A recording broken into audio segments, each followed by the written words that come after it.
escola do mundo, onde eu posso ensinar e aprender. A palavra da sabedoria é a nossa EBD.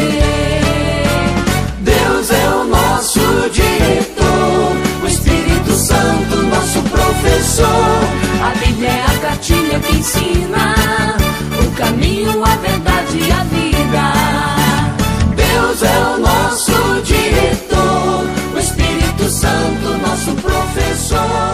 A Bíblia é a cartilha que ensina o caminho, a verdade e a vida. Olá, turmatinhos da nossa escola dominical. Mais uma vez estamos reunidos para estudar a nossa revista. A nossa revista da Sala Teens tem o título Uma Viagem pela História da Redenção. Então, nós temos estudado a vida de vários personagens e estamos vendo como eles foram usados por Deus para chegar definitivamente na história da redenção, que todos já sabemos é a salvação por Cristo Jesus. Hoje estamos estudando a lição de número 10 com o tema Segundo a vontade de Deus, Davi e a aliança do reino. Antes de começarmos, hoje a nossa aula vai estar um pouquinho diferente. Não são todos os textos que eu vou estar lendo ou projetando para vocês. Então, vocês fiquem com a Bíblia na mão e quando aparecer em vermelho escrito, leia o texto tal, tal, você para o seu vídeo e lê o texto. Vamos combinar? Tudo bem, então. Continuando. Davi e a aliança do reino. O texto base da nossa lição está em 2 Samuel. E lá no versículo 16 está ressaltado o que é, afinal, essa promessa, essa aliança que Deus fez com Davi. Está assim: porque a tua casa e o teu reino serão firmados para sempre diante de ti, teu trono será estabelecido para sempre. Essa foi a promessa, a aliança, resumindo, né? A aliança de Deus com Davi, que o trono, o reinado de Davi ia durar para sempre. Então vamos entender um pouquinho dessa aliança. Desde Abraão, Deus já fez aliança com seu povo, tá? No caso, ele fez a aliança com Abraão. Lembra daquela história que Deus prometeu para Abraão que ele ia ter tantos descendentes que ia ser maior do que o número de estrelas no céu ou do que os grãos de areia? Pois é, essa promessa, essa aliança com Abraão está lá em Gênesis, capítulo 17, versículos 6 e 7. Deus disse assim para Abraão: far-te-ei fecundo extraordinariamente, de ti farei nações e reis procederão de ti. Estabelecerei a minha aliança entre mim e ti, e a tua descendência no decurso das suas gerações, aliança perpétua para ser o teu Deus e da tua descendência. Bom, nós vamos ver a genealogia de Jesus. Está logo no primeiro capítulo de Mateus. Observem que no versículo 1 diz assim: livro da genealogia de Jesus Cristo, filho de Davi, filho de Abraão. Deus fez aliança com Abraão: eu serei o teu Deus e a tua descendência. Então, no versículo 2, olha o começo como está. Abraão gerou Isaque, Isaque gerou a Jacó, Jacó a Judá e a seus irmãos. Esse Jacó é aquele que teve 12 filhos. Um desses filhos se chamava Judá. Então, nós estamos vendo a origem, a genealogia de Jesus. De Abraão gerou Jacó, que gerou Judá. Aí vai, esse é filho daquele, que é filho daquele. Aí vamos pular agora para o versículo 6. Jessé gerou ao rei Davi, ou seja, de Judá gerou um filho, que chegou até Jessé. Jessé diz aqui que gerou ao rei Davi. E o rei Davi a Salomão, que fora depois mulher de Urias. Bom, Salomão, óbvio, filho de Davi, que foi o próximo rei depois de Davi. Aí Salomão também teve filho, que teve filho, que teve filho, e vamos pular, depois vocês leiam com calma, mas agora nós vamos pular lá para o versículo 16. E Jacó gerou a José. Esse Jacó não é o primeiro que a gente acabou de dizer, tá? Esse daí foi outro descendente que colocaram o mesmo nome. Esse Jacó gerou a José, marido de Maria, da qual nasceu Jesus, que se chama o Cristo. Viu só? Jesus é descendente de Davi. Por isso que muitas vezes a gente já ouviu dizer que Jesus é o leão de Judá, o rei de Judá, porque Davi nasceu em Judá, na cidade de Judá, né? E é descendente de Judá também. E em algumas outras vezes a gente ouve dizer ou vê na Bíblia, mas as pessoas falam muito, né? Mais do que a gente lê na Bíblia, as pessoas dizem: ah, Jesus é o filho de Davi. Naquela época muitos reconheciam Jesus como filho de Davi. Então, óbvio que ele não é filho direto, mas ele é descendente. Bom, voltando ao título da nossa lição, segundo a vontade de Deus. Tenho uma pergunta para você. Sua vida tem sido de acordo com a vontade de Deus? Isso é uma pergunta muito séria e Davi sabia disso. Vamos ver o versículo que está para guardarmos na mente e coração dessa lição. Está em Salmos 143, 10. Ensina-me, diz Davi, ensina-me a fazer a tua vontade, pois tu és o meu Deus. Guia-me o teu bom espírito por terreno plano, por terreno reto, por caminhos que agradem a ti, Senhor. Foi isso que Davi estava dizendo para Deus quando escreveu esse salmo. Vamos orar. Senhor, nosso Deus, nosso Pai, nós te amamos muito, Senhor, mas somos pecadores e às vezes fazemos aquilo que não agrada a ti. Sonda, Senhor, o nosso coração, guia-nos, Senhor, pelos teus caminhos corretos, pelo teu caminho eterno, ó Pai, pois só tu tens palavra de vida eterna, tens a salvação para nós. Senhor, perdoa as nossas faltas, ó Pai, e ensina-nos a ter um coração que agrade a Ti, um coração que Te louve, Senhor, com a nossa vida, com as nossas palavras, com as nossas atitudes. Fica conosco, Senhor. Abra o nosso entendimento durante essa lição e fale ao nosso coração. Ensina-nos, Senhor, através da Tua palavra. É isso que eu lhe peço e desde já te agradeço, em nome de Jesus. Amém. Você já ouviu a expressão "a voz do povo é a voz de Deus"? Principalmente em atos políticos a gente escuta isso. Mas não é assim não. Não está nem perto do que aconteceu com a nossa lição hoje. Bom, o primeiro ponto da nossa lição, o subtítulo da sua revista, acompanhe aí, é: a voz do povo não é a voz de Deus. Vamos ver por quê. Vamos recordar a lição anterior, nós estudamos sobre o Samuel.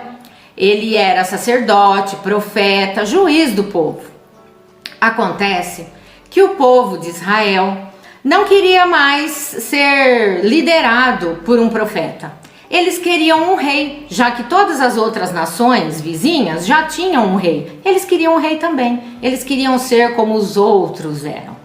Acontece que esse ato de querer ter um rei é como uma rebeldia. Eles se rebelaram contra Deus, porque Deus sempre cuidou deles, né? Mas eles queriam um rei, então eles não queriam mais ser liderados por Deus, eles queriam ser liderados por um rei. E eles escolheram um rei, o rei Saul. Vocês se lembram da história? Foi o primeiro rei, depois dos juízes, dos profetas, foi o primeiro rei a liderar o povo. Acontece que esse rei foi escolhido pelo povo. Deus não queria um rei para o povo, mas ele foi aclamado rei E cá entre nós, ele não era muito bom em ser rei, não. Ele não, assim, não em ser rei propriamente, mas ele não era muito bom em obedecer à vontade de Deus. Bom, naquele tempo, a gente já estudou que para oferecer holocaustos a Deus, sacrifícios a Deus, era preciso a presença de um sacerdote. E aconteceu que numa certa ocasião, Saul, mediante as guerras que estavam acontecendo e tal, quis fazer uma oferenda de holocausto a Deus. Mas eu não sei se foi por ansiedade, se foi porque ele era rei e queria fazer tudo do jeito dele mesmo. Ele não esperou Samuel e fez a oferenda lá do sacrifício, o holocausto, ofereceu para Deus o holocausto. Quando Samuel chegou, repreendeu ele, né? Falou: o que você foi fazer? Vamos ver o que está em 1 Samuel, no capítulo 13, versículos 13 e 14. Então disse Samuel a Saul: procedeste neciamente em não guardar o mandamento que o Senhor teu Deus te ordenou, pois teria agora o Senhor confirmado o teu reino sobre Israel para sempre.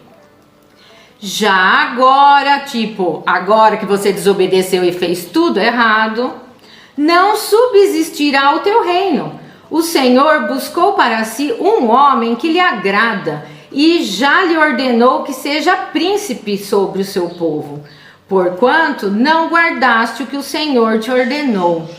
Procedeste neciamente, nécio é louco, você fez uma loucura, ele falou para o rei.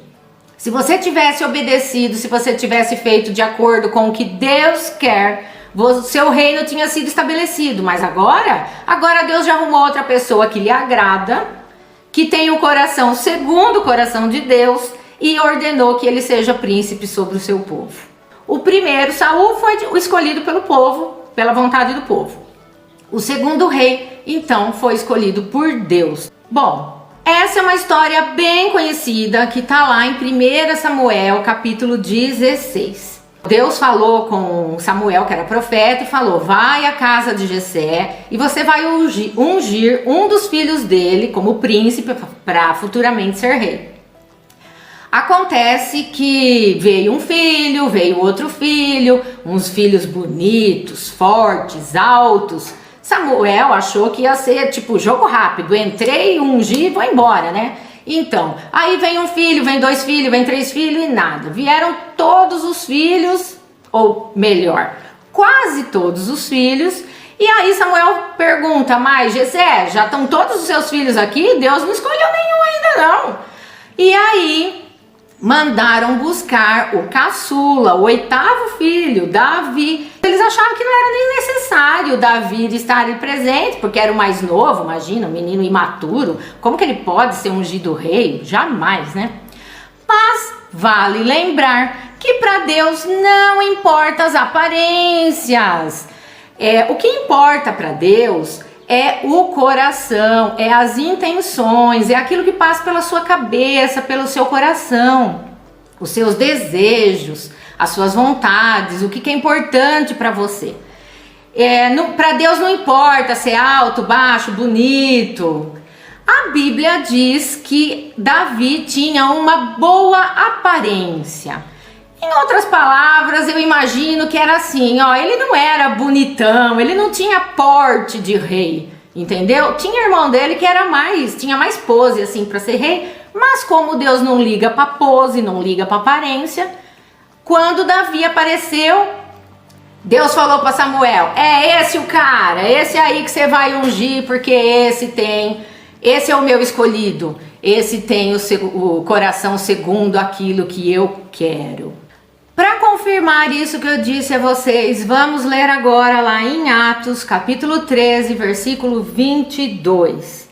E tendo tirado a este, levantou-lhes o rei Davi, do qual também, dando testemunho, disse: achei Davi, filho de Jessé, homem segundo o meu coração, que fará toda a minha vontade. Quando diz tendo tirado a este, significa tendo tirado a Saul, apresentei este, porque eu achei Davi, filho de Jessé, homem segundo o meu coração. Deus dizendo que Davi era segundo o próprio coração dele. Lindo, né? Segundo ponto da nossa lição, no tempo certo. Bom, nós já lemos a promessa, a aliança que Deus fez com Abraão. E se você esqueceu, eu vou te falar. Tá lá em Gênesis, capítulo 17, versículos 6 e 7. E está escrito lá: de ti farei nações e reis procederão de ti. Ou seja, de ti vai aparecer um monte de rei. Pois é, Davi é um desses reis. Ok, depois de ser escolhido, ungido rei, ele demorou para assumir o trono, ele demorou para ser o rei propriamente dito, lembra? Ele era o príncipe. E ele recebeu o poder do Espírito Santo e passou por todo um treinamento com Deus, porque Deus o treinou. Teve todo um preparo durante uns 15 anos. Saul, então, intentou contra a vida de Davi várias vezes. Ele mandou Davi para a guerra, ele fez um monte de falcatrua porque ele queria matar a Davi. Mas como Deus tem um plano para a vida de cada um de nós e tinha um plano para a vida de Davi também, e nada pode atrapalhar o plano de Deus. Saul nunca conseguiu fazer mal a Davi. Davi sempre saiu de boa de todos os atentados e o inimigo nunca venceu. Somente depois da morte de Saul é que Davi foi coroado rei. As coisas acontecem no tempo de Deus, no tempo da vontade de Deus, no tempo dos planos de Deus se cumprirem. Agora vem cá. Você acha que foi fácil para Davi ser prometido para ser rei e ir para guerra e volta de guerra e tentam matar ele e depois ele tem que se esconder? Enfim, tanta coisa aconteceu. Vocês acham que foi fácil para ele esperar? Será que ele aceitou de boa, com paciência? Será que ele ficou ansioso? O que vocês acham, hein? Eu não sei não, viu? É tão difícil esperar as coisas quando a gente quer na hora, né? Pois é, mas no mínimo ele ficou 15 anos no preparo, né, gente? Mas ele não teve outra escolha, ele teve que aceitar pacientemente chegar a vez dele. Eu acho que ele aceitou de boa, viu, gente? Lendo toda a história, no final das contas, eu acho que ele aceitou de boa. Terceiro ponto do nosso estudo, um rei incomodado. Bom, Davi se tornou muito famoso, porque muitos sabiam que ele ia substituir a Saul. Depois que ele foi coroado rei, aí todo mundo, claro, o conhecia e sabia que ele ganhava muitas guerras, muitas batalhas. Davi também, diz a Bíblia, fazia o que era justo e certo para o povo. Ele julgava bem o povo, ele liderava bem todo o povo de Israel. Mas ele vivia incomodado com alguma coisa. Davi morava numa casa muito boa. Talvez até um palácio já, né? Quem sabe? E o que incomodava ele era que a arca de Deus ficava numa tenda.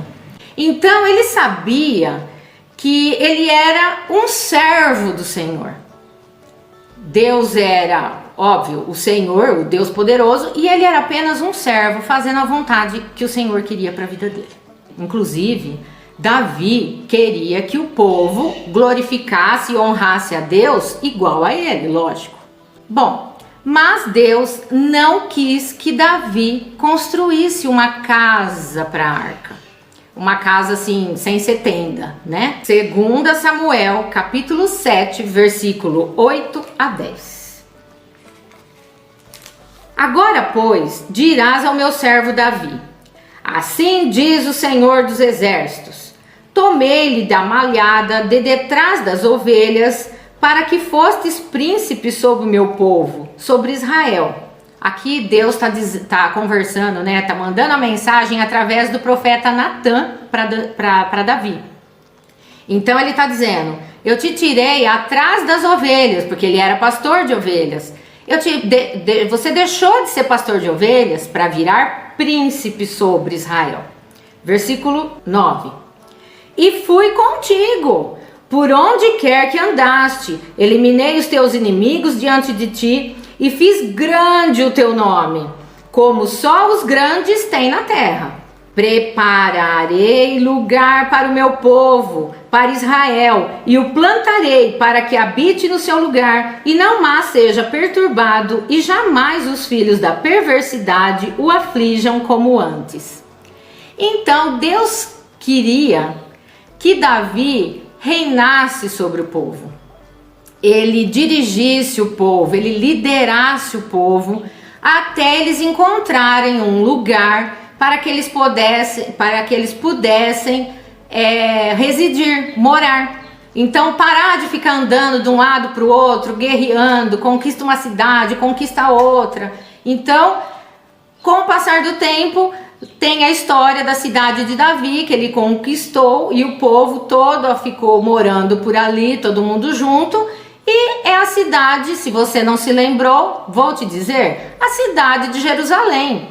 Davi conquistou a cidade de Jerusalém e o povo todo permaneceu por ali, seguro. Era isso que Deus queria. Davi estava incomodado, preocupado que a arca de Deus não tinha uma casa de acordo com a grandeza de Deus.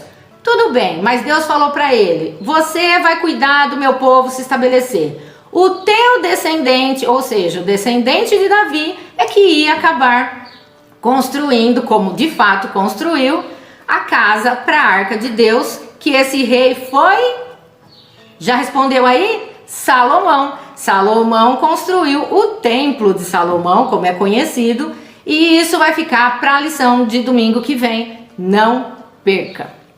Quarto ponto da nossa lição: representante de Deus. Davi se tornou o mediador da aliança. Ele era a ligação do povo com Deus e executou algumas funções, como de sacerdote. Ele escreveu salmos e principalmente liderou o povo como rei. Mas Davi não era perfeito. Ele era um pecador e fez coisas muito feias. Você está lembrado de alguma coisa? Ele cometeu adultério, mandou um soldado dele na frente lá de uma guerra de propósito para ele morrer mesmo. Enfim, teve outras coisas, né? E Deus é tão justo, Deus é tão bom, que ele sabia que, desde quando ele escolheu Davi, ele já sabia que Davi não era perfeito, claro. Ele sabia que Davi ia pecar, porque Deus sabe todas as coisas. Ele sabe que eu sou pecador, ele sabe que você é pecador, mas ele está prontíssimo para nos perdoar. É só a gente se arrepender, confessar os nossos pecados, e ele nos ama tanto, ele nos perdoa. Vamos ver o que Davi escreveu lá no Salmo 51.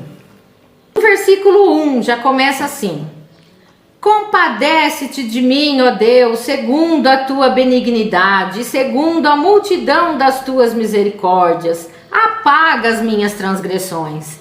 Davi reconhece que ele era pecador. Ele sabe que ele fazia muita coisa má. Olha o que diz o versículo 4. Pequei contra ti, ele falando para Deus, né? Pequei contra ti somente, e fiz o que é mal perante os teus olhos, de maneira que serás tido por justo no teu falar e puro no teu julgar. E finalmente, depois que você vai ler tudo que ele aí reconhece das transgressões do pecado dele para Deus, ele diz no versículo 7: purifica-me com hisopo e ficarei limpo, lava-me e ficarei mais alvo do que a neve. Ele sabe que Deus está pronto para perdoar. Claro que ele não tinha assim a certeza, e ele não estava ordenando que Deus o perdoasse, não é isso. Ele tinha convicção, ele tinha certeza que Deus o amava e que cuidava dele, como já tinha cuidado desde quando ele era menino ainda, e cuidou da vida dele para que os planos de Deus se cumprissem. Então ele se arrependeu de todos os pecados que ele cometeu, e pedir o perdão todas as vezes. Não adianta a gente pedir uma vez só perdão e eu falar, ai, me perdoa por tudo que eu fiz. Não é assim. Você tem que reconhecer cada um dos seus pecados e pedir perdão individualmente por cada um deles. Todo pecado tem uma consequência. Vamos fazer das palavras de Davi as nossas palavras. Lembra do versículo para guardar na mente e coração? Ensina-me a fazer a tua vontade, pois tu és o meu Deus. Guia-me o teu bom espírito por terreno plano. Com tudo isso que nós estudamos, eu vou te convidar a parar e pensar um pouco na sua vida. Você acredita que Deus está cumprindo os planos dele para o povo dele? Você quer ser usado por Deus, glorificá-lo e proclamar o Evangelho? Você é grato pelo amor que Deus tem por você e por Deus nunca desistir de você? E principalmente, você tem vivido segundo a vontade de Deus? Deus é o Senhor de nossas vidas. Leia a Bíblia, leia e estude a revistinha da nossa lição. Ore e deixe as mãos do nosso Deus soberano guiar a sua vida. Até a próxima lição. Deus os abençoe.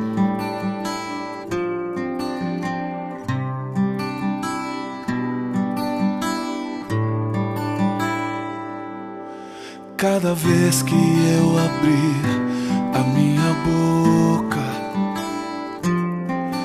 cada vez que eu olhar na direção de alguém, cada vez que passo a passo eu chegar em algum lugar, seja a tua voz, sejam teus olhos, sejam os teus pés.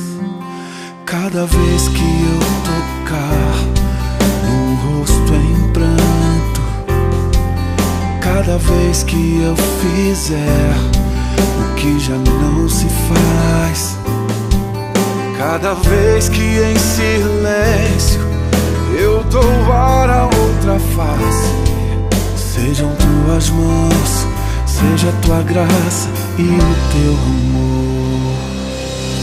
Eu quero te servir, eu quero te obedecer, viver tua vontade, refletir tua verdade, te honrar com minha vida, em tudo te adorar.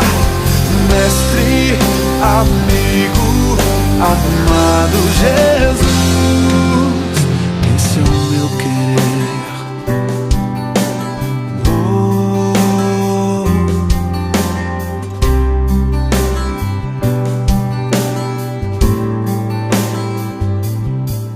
Cada vez que eu tocar num ombro amigo, cada vez que eu fizer o que já não se faz, cada vez que em silêncio eu dou a outra face, serei tuas mãos, vem a tua graça e o teu amor.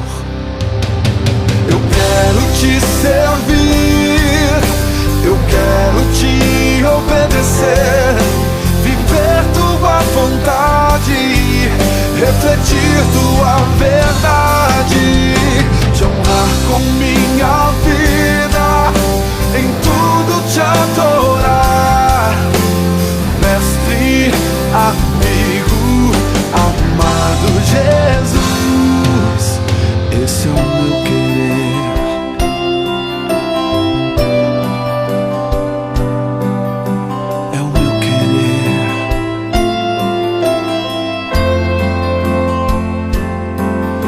Esse é o meu querer. Sim, Senhor, é tudo que eu quero. É o meu querer, é o meu maior desejo. Eu quero te servir,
Escola do Mundo.